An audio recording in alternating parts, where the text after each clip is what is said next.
And that's Yeah, important that's that you it's use about those options. keywords if they wanted to, because Right. I think there's some misconceptions that are brought about with the casinos, the fears that are brought about, addictions and crime, as you said. Addiction. I mean, we've seen so many news stories lately about illegal gambling. I actually think we would be helping somewhat do away with that sector of crime if we have a legalized system of a casino.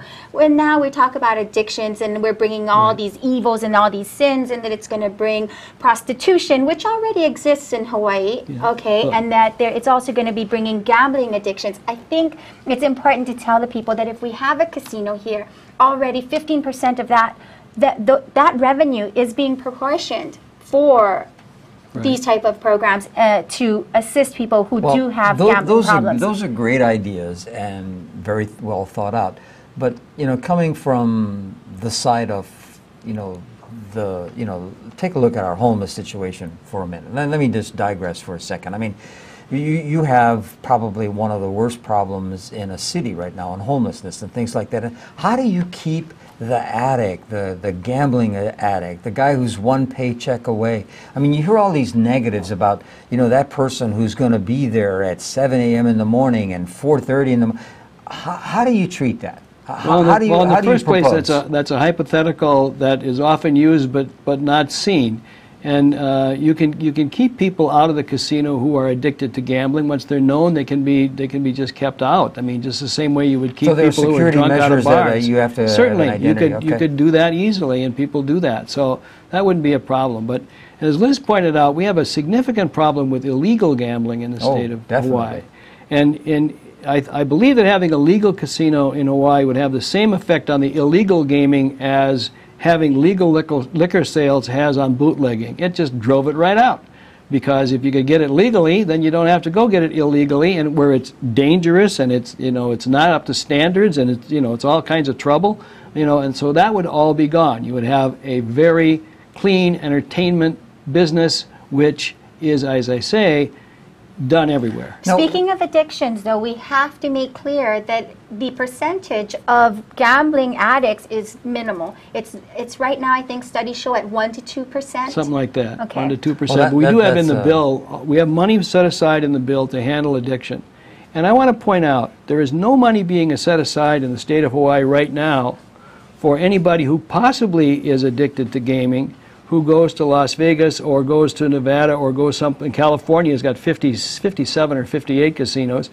There's one within a couple of miles of Disneyland. So there are casinos all over the western part of the United States that our people go to, and we don't have anything to take care of anybody for that. But yet in our bill we do have legislation which would take care of it. This would actually provide a funding mechanism to assist those that need that addiction help. Yeah. As a conservative, as a Christian, as a mom, I think it's important that he brought that up, because originally people were asking me, Liz, why a casino? And as I stated, it hit close to home for me. There were very many reasons. There was a two of lesser evils. But the more that I did research and the more that I spoke to people and I saw all of these efforts being done, I said, this is the better way for our state. Well, I think you guys make some very strong arguments, about the benefits and how to get this accomplished. But there's some real concerns in the community, and I've heard from some people that this is going to ruin Hawaii as a tourist destination. It's going to hurt our tourist marketing effort. This is like Hawaii has to remain Hawaii. This is going to change the image of Hawaii. Then we go back to speaking about these beautiful, incredible destinations like London and Monaco and Sydney and Singapore that have casinos, and it's never changed. Has it changed London? Is London now worse off than it was when it only had the tower? You're not going to take away our beautiful beaches, and you're not going to take away our spirit of aloha, which will actually be felt more so if people had jobs and they weren't out there worried every day about their child's program getting cut at school or their mother's funding being taken away.